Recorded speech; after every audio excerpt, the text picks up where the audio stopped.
Good evening, I'm Councillor Maureen Cleater, the Chairman of the Housing and Community Cohesion Policy Advisory Committee, and I'm pleased to welcome you to this meeting. The meeting will be broadcast live and recorded for playback on the Council's YouTube channel. Will anyone else be recording the proceedings? I ask so that people at the meeting will know if this will be happening. And as Councillor Mackay isn't here, I see no one is reserving their rights. And if the fire alarm sounds during the meeting, please remain seated, and members or member of the Democratic Services team will assess the situation, give further instructions on the evacuation of the building if necessary. Item 1, apologies. We've received via email apologies from Councillors Forecast, Cadca and Povey. Are there any other apologies? Yes, I have apologies for Councillor Harper. Thank you, Councillor Millen. And do we have any substitutes? Councillor Conyard for Councillor Cadca. Item 3, urgent items. There are no urgent items. Item 4, notification of visiting members. I see no visiting members. Just two very naughty members of the Cabinet who are chatting away there.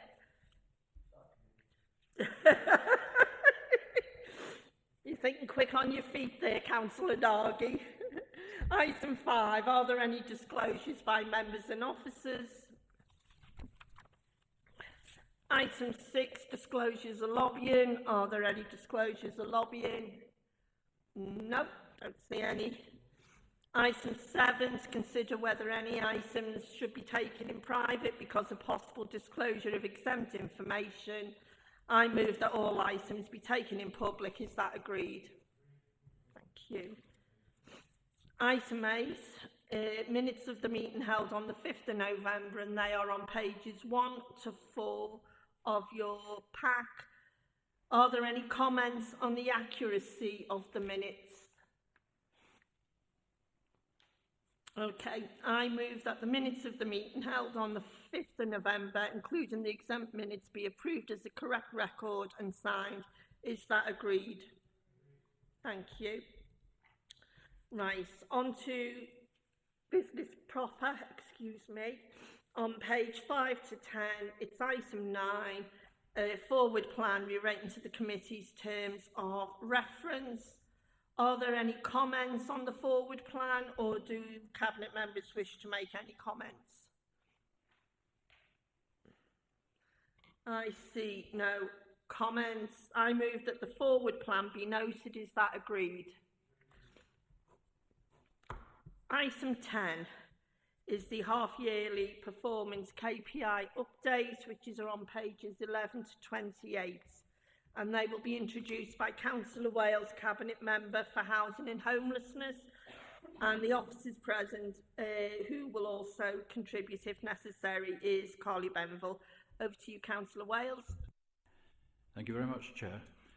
Well, this Policy Advisory Committee includes performance monitoring within its remit, and it covers the mid-year performance update for the Council for the first half of the financial year 25-26, focusing on the key performance indicators relating to the remit of Housing and Community Cohesion Policy Advisory Committee.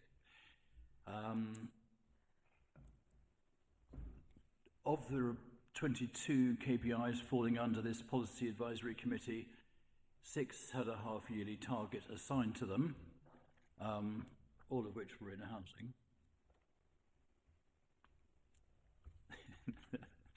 And of these, 3 met their targets in the first half of the year. Of the ones that missed their targets, 1 missed by more than a 10% margin and 2 missed by less than 10%. The one that missed by more than 10% margin is the one relating to delivery of affordable homes. This is not entirely within our remit because it's affordable homes provided by everybody in the borough, not just by the council. We're doing quite well in the ones we're providing. It's just we're being a bit let down by others on their Section 106 homes. Mostly due to external factors, as I say, and market conditions affecting private sector contributions. The Council itself delivered 52 new homes in the first half of the year through refurbishment, acquisitions and new builds, enhancing the quality and quantity of housing stock and contributing to cost efficiency and resident benefits. There is also a positive reduction in households in temporary accommodation. The report highlights a decrease from 290 to 250, but since then the number has dropped much more dramatically down to 219, which is quite a dramatic achievement, I think, for the congratulations to the housing officers who've worked so hard to achieve that. The average time for households to be housed from the housing waiting list remains high, especially for larger properties. Private sector housing improvements have increased and empty homes have been returned to use. The percentage of households receiving council tax support slightly decreased due to automatic awards for universal credit recipients. And the financial status of households measured by the Low Index Finance Tracker, LIFT, shows a decline in at-risk and in crisis groups over the last 3 years. Turning to the recommendations, to note the performance position is at the end of this half year, including any actions that you might wish us to take or to propose to improve the position. And if there's any further recommendations, then we're pleased to consider them. Thank you. Thank you, Councillor Wales. Any questions? Councillor Oliver. Okay, thank you. Yeah. Just a quick one. You kind of went over it. The number of affordable homes delivered is 59 against 80. And is that for the half year or is that for the full year? In terms of, is the 80 the half year target? Both the actual and the target are for the half year. Okay. And so are we going to catch up to the full year target, and where are we on that? We will have a few more of our own being delivered, but as I said, we are dependent on the market supplying the rest, and indications are that they're not providing as many as we would like, partly because new developments aren't being built as fast. I think a lot of developers are just waiting to see what might happen, and confidence in the building industry is not at a particularly good level at the moment. So we are stepping in and building as many as we can, but there is a limit even to what we can do.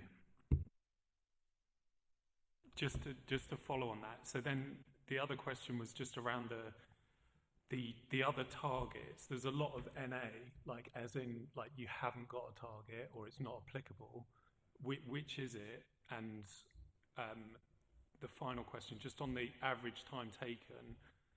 So you mentioned that it is a long time, but is that good compared to other councils, or is that getting better? It's just an indication on that.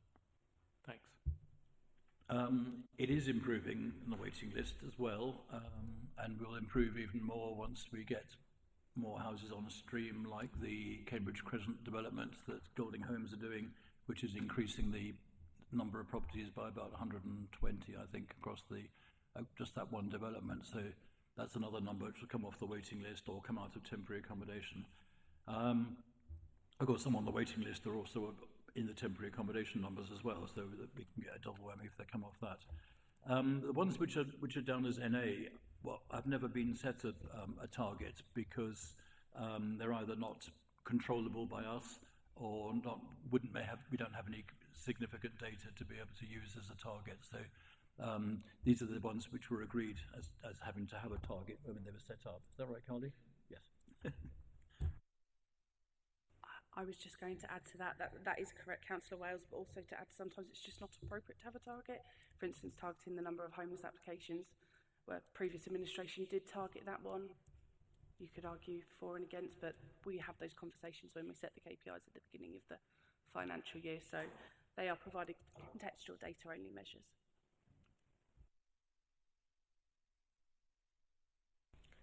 Do we have any other comments or questions to the Cabinet Member?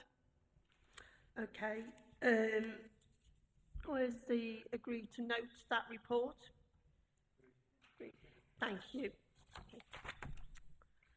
Item 11 is the second quarter finance update report, and that's pages 29 to 40, and it will be introduced by Adrian Lovegrove, Head of Finance. Thank you, Chair. Good evening, everyone.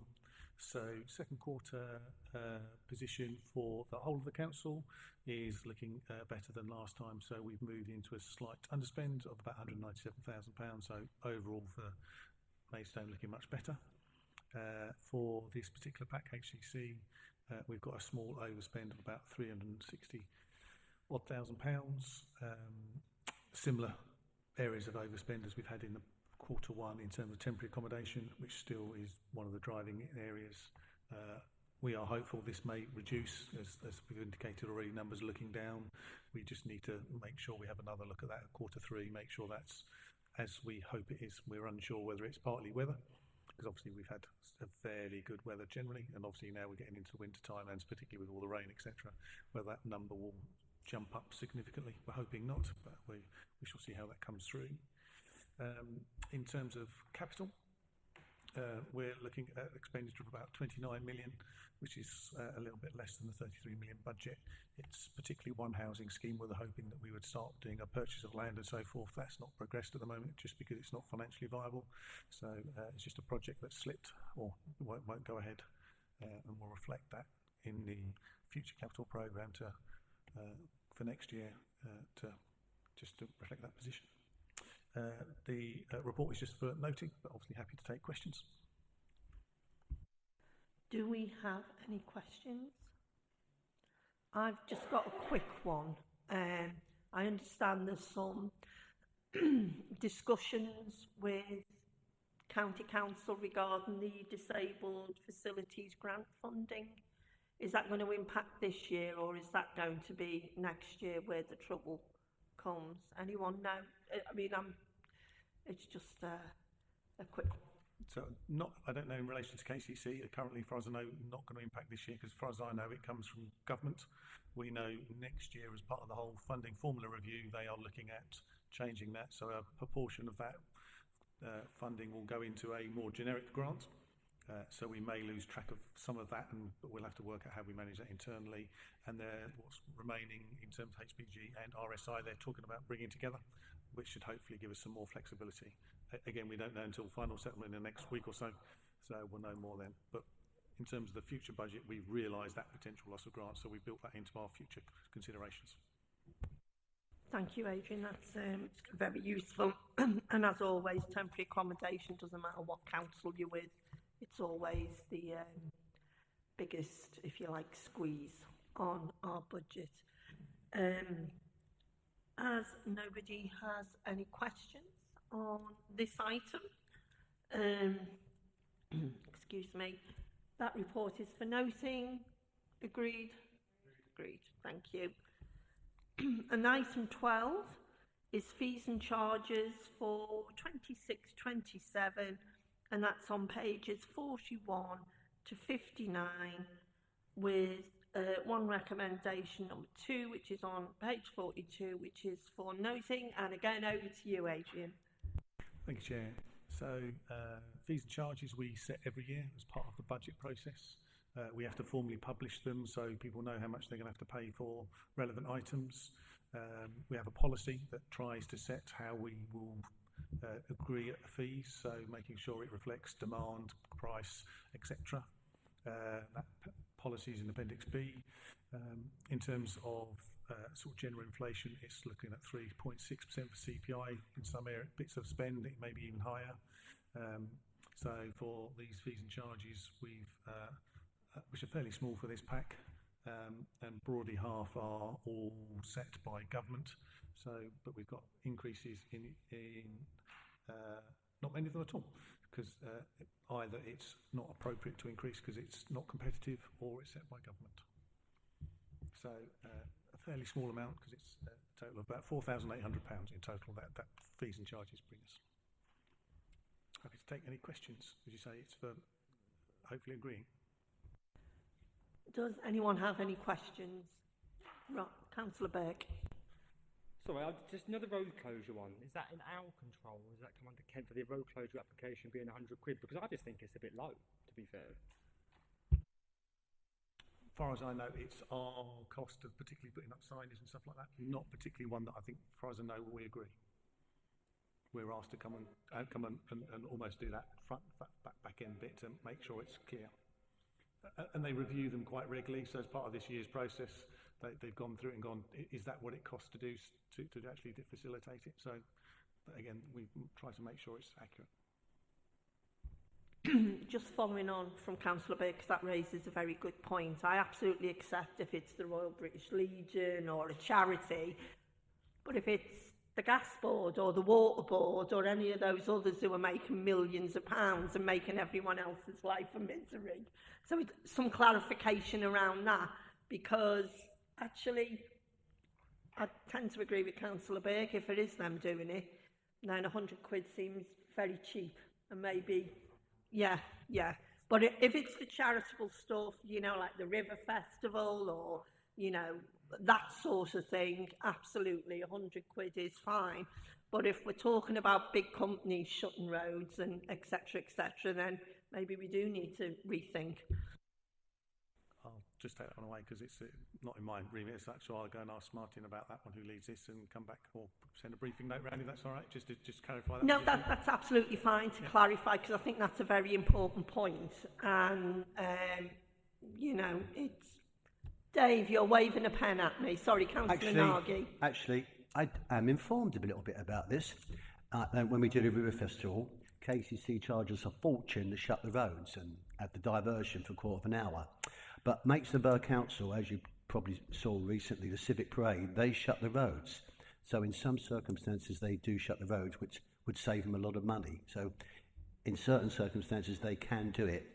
But mostly all the roadworks would be, Kent Highways would be that. And I actually know the bloke who, if you don't fill the forms in correctly, he won't let the job go ahead. And he did that at Knot Cuts once. And because they hadn't put the paperwork in, he stopped them.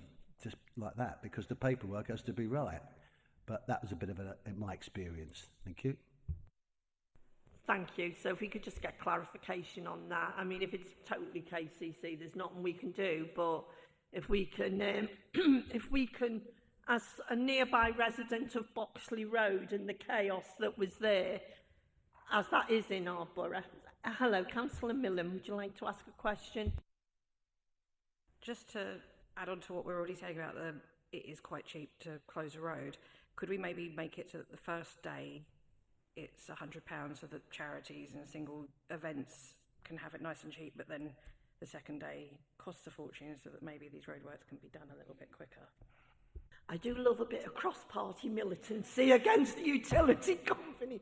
If you could just check, Adrian, because we may be completely off on the wrong tangent, but it may be something that's worth looking at, and I think we can safely say you've got cross-party support on that one. So the report is for noting and agreeing, apart from that query we have.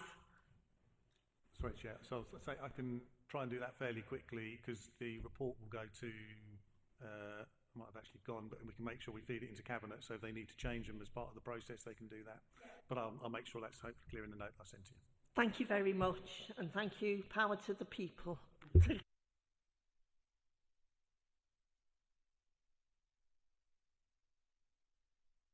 Yeah, we note in that report, apart from the just brief discussion we've had, thank you very much.